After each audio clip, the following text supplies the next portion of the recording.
Farg'ona viloyati Furqat tumani Shaydalabek fermer xo'jaligining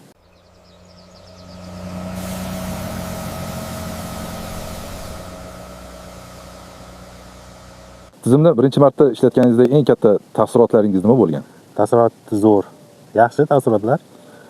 Eng muhimi shu operator charchamaydi, traktorchi. Ha, mexanizator charchamaydi.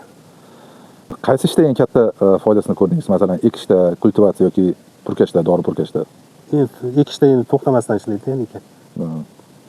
Agropilotdan oldin va keyin ish unumdorligida qanaqa farqlarni sezdingiz? Unumdorlik endi 10 gektar ekadigan bo'lsa, kechasi bilan eksa 20 gektar.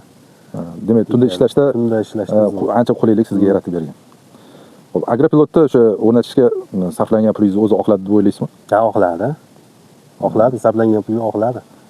Oldingi ekish bilan qaraganda agropilotdan ekishdagi endi bu to'g'ri ekadi. Texnikalar ham keyingi texnikalar ishlashi ham to'g'ri ishlaydi-da. Nima deb o'ylaysiz?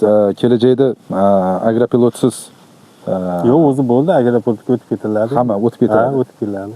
Ya'ni zamon talabi shunday. Zamon talab.